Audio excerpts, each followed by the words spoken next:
हमजग तै बाथाग्या कांग्रेस तै करन सावथं बाथादंग्या सिन आंदोलन जारी थानाय सुदो मौसुमिया सावथा सावथाजों गोफ्लायो सफायनाय सिनि कन्जेक्सन नागानि स्वागतम कन्जेक्सन नागानि स्वागतम कन्जेक्सन नागानि স্যার তিনি বিশেষ আমি আপনারা আমাকে একটিবার সুযোগ করে দিন আগামীতে এডিসি নির্বাচনে আমরা কংগ্রেস দল বেকার ভাই বোনদেরকে আমরা এগিয়ে নিয়ে যাওয়ার জন্য আমরা যৌথভাবে আমরা কাজ করে যাচ্ছি এবং বর্তমানে আপনাদের সামনে এটুকু আমি আশীর্বাদ চেয়ে নিচ্ছি আগামী 6 তারিখে আমাদেরকে কংগ্রেসকে হাত চিহ্নে ভোট দিয়ে আমাদেরকে বিপুল ভোটে জয়যুক্ত করার জন্য আপনাদের কাছে আমি একান্তভাবে অনুরোধ করছি। গভীর সংকটে সারা ভারতবর্ষে নরেন্দ্র মোদী ক্ষমতায় এসেছেন ভারতবর্ষের মানুষকে মিথ্যা কথা বলে মিথ্যা প্রতিশ্রুতি দিয়ে আমি সেগুলি বলতে গেলে সময় লাগবে আপনারা সবাই জানেন এমন একজন প্রধানমন্ত্রী ভারতবর্ষের দুর্ভাগ্য ভারতবর্ষের যিনি সকাল থেকে সন্ধ্যা পর্যন্ত ঘুম থেকে উঠে ঘুমানো পর্যন্ত শুধু মিথ্যা কথা বলেন ভারতবর্ষে মানুষ আজকে ভাবতে অবাক লাগে ভারতবর্ষের প্রধানমন্ত্রী নরেন্দ্র মোদী আজকে মিথ্যা কথা বলতে বলতে আজকে মিথ্যা কথাটাই অভ্যাসে পরিণত হয়ে গেছে ভারতবর্ষটাকে দুজন শিল্পপতির কাছে আদানি আম্বানির কাছে আজকে 7 বছরে প্রায় বিক্রি করে দিয়েছেন ভারতবর্ষের কোন সম্পদ যেটা ইন্দিরা গান্ধী ভারতবর্ষের সাধারণ মানুষকে শক্তিশালী করার জন্য ভারতবর্ষের মানুষের অর্থনৈতিক মান উন্নত করার জন্য গরিব মানুষের হাতে ক্ষমতা তুলে দেওয়ার জন্য ভারতবর্ষের বিভিন্ন শিল্প প্রতিষ্ঠান বড় বড় শিল্পপতির হাতে যেটা একসময় কুক্ষিগত ছিল তাকে জাতীয়করণ করেছেন একদিকে ভারতবর্ষের 13টা ব্যাংকে জাতীয়করণ করেছিলেন আর নরেন্দ্র মোদী ক্ষমতায় আসার পরে ভারতবর্ষের সমস্ত জাতীয় সম্পদ আমার আপনার যে সম্পদগুলিকে সবগুলি তুলে দিচ্ছেন আদানি আম্বানির হাতে ওএনজিসি থেকে আরম্ভ করে সবকিছু শেষ পর্যন্ত ডিমনিটাইজেশন আপনারা জানেন বলেছিল যে ডিমনিটাইজেশন নোটবন্দি গরিবদের সাথে আমি আন্দোলন করছি এটা চালু করেছি 50 দিনের মধ্যে যদি সেটা সুফল না পান তাহলে আমাকে জ্বালিয়ে পুড়িয়ে মারবেন আজকে বছরের পর বছর চলে গেল দেখা গেল এই নোটবন্দি ভারতবর্ষের মানুষ যারা গরিব ছিল তাদেরকে আরো গরিব করে দিল ভারতবর্ষে শুধু 3টে লোক আদানি আম্বানি এবং অমিত শাহ ছেড়ে এই নোটবন্দির কারণে ওদের সমস্ত কালো টাকা কোটি কোটি হাজার হাজার কোটি টাকা সাদা হয়ে গেল গরিব হয়ে গেল দেশের নোটবন্দির কারণে ভারতবর্ষের লক্ষ লক্ষ শিল্প প্রতিষ্ঠান বন্ধ হয়ে গেল যাদের তাদের রুজি রোজগারের কোনো ব্যবস্থা নেই ব্যবসা করে পরিবার পালনের মতো তাদের ক্ষমতা নেই সর্বত্র একটা অরাজকতা শুধু নরেন্দ্র মোদী বিশ্বাস করেন আমি ভারতবর্ষের আমি আদানি আম্বানি ওদের হাতে যদি টাকা তুলে দিতে পারি দেশটাকে লুট করার ব্যবস্থা করলেন তাহলে ওদের টাকায় আমি ইলেকশন করব আর এই ইলেকশনের সময় 5 দিন 7 দিন আগে ভারতবর্ষের গরিব মানুষকে হাজার হাজার টাকা দিয়ে দেবো, গরিব মানুষ কিছুদিনের জন্য ভুলে আবার বিজেপিকে ভোট দেবো, আবার 5 বছর লুট করবো। আমি আপনাদেরকে বলছি, বিজেপি আসছে, প্রতিটা বাড়িতে যাচ্ছে হাজার হাজার টাকা নিয়ে আপনাদেরকে নিয়ে দেওয়ার জন্য।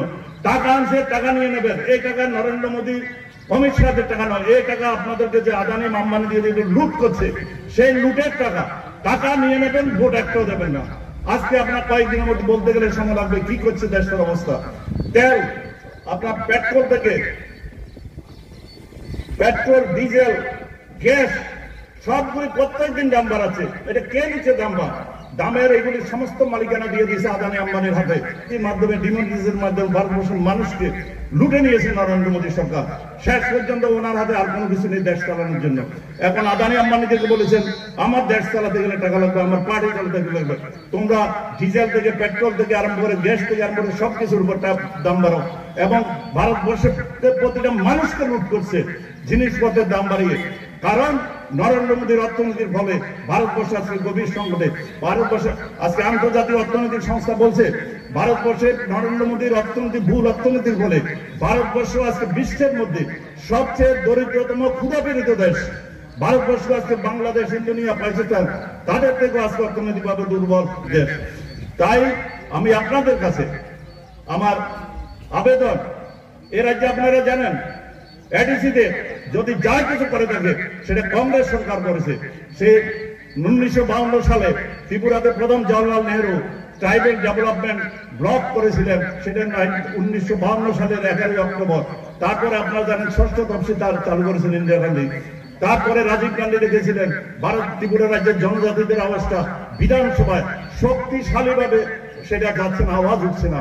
রাজীব গান্ধী জনজাতিদের আওয়াজটা বা বিধানসভায় পৌঁছানোর জন্য, তাদের আওয়াজটাকে শক্তিশালী করার জন্য, তাদেরকে শক্তিশালী করার জন্য আপনারা জানেন বিধানসভায় জনজাতিদের জন্য আসন ছিল 17টা। রাজীব গান্ধী এসে সেটাকে 20টা করে দিলেন।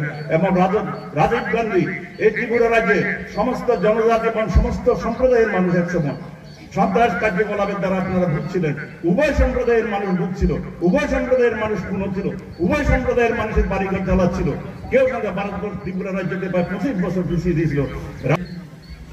এখন আপনাদের সামনে বক্তব্য রাখবেন সর্বভারতীয় কংগ্রেস কমিটির ত্রিপুরা রাজ্যের ইনচার্জ एमएलए श्रद्धेय कुलजीत सिंह नागड़ा जी महोदय के इस इलेक्शन में जो कि आपके आगे होने जा रहे हैं, इसमें जिस तरह के हालात प्रदेश की सरकार ने, विप्लव देव की सरकार ने बनाए हैं, पूरे देश में जैसे डेमोक्रेसी का मर्डर हो रहा है, उसी तरह से त्रिपुरा में भी डेमोक्रेसी का मर्डर हो रहा है। जिस तरह से लोगों को डराया जा रहा है, धमकाया जा रहा है, गाड़ियों को छीना जा रहा है, और जिस तरह से आपके प्रोग्राम को खराब करने की कोशिश की जा रही है, ये सरकार की तरफ से और मुख्यमंत्री की तरफ से ये एक बहुत बड़ा गलत काम है। और डरे हुए लोग ऐसा करते हैं, जिन लोगों में डर होता है वो ऐसा करते हैं, जिनके साथ लोग होते हैं वो ऐसा नहीं करते। आपके प्रदेश में 3 साल पहले सरकार बनी, विप्लव देव की सरकार। हमारे अगर पूरे देश में आपके सीएम को जाना जाता है तो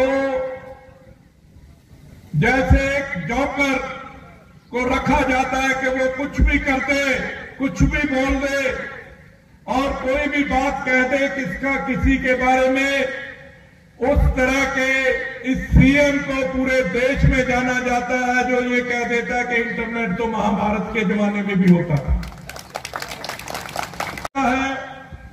कभी कुछ बोल देता है। आज 15-20 दिन से शायद कुछ ऐसा नहीं बोला, ये बोल दिया उसके बीच में। बड़ी उम्मीद के साथ त्रिपुरा के लोगों ने बीजेपी की सरकार बनाई थी, बहुत बड़े बड़े वादे करके ये लोग सरकार में आए थे कि 50,000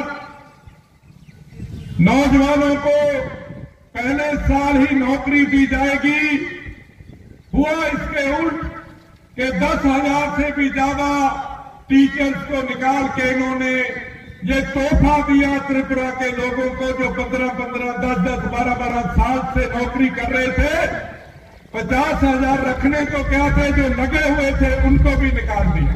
ये पहला सीएम है त्रिपुरा का जो हेलीकॉप्टर से नीचे नहीं उतरता, और हेलीकॉप्टर का खर्चा अगर आप देखेंगे तो शायद ये इंडिजीनियस जनजाति के लोगों को के काम करने के लिए, उनके डेवलपमेंट के काम करने के लिए अगर ये अपने हेलीकॉप्टर का खर्चा ही लगा दे तो उसमें ही बहुत काम हो सकता है। त्रिपुरा का सीएम और सबसे ज्यादा खर्चा करने वाला ये सीएम त्रिपुरा को मिला है, जिसकी सरकार, ये जो सरकार है, ये पहले तो आपस में मिली हुई सरकार है। आईपीएफटी और बीजेपी की सरकार है, जिसकी आपस में बिल्कुल बनती नहीं है। सरकार में मंत्री है, सरकार में दोनों इकट्ठे हैं और बाहर दोनों एक दूसरे से लड़ रहे हैं। क्यों नहीं बोलते हैं?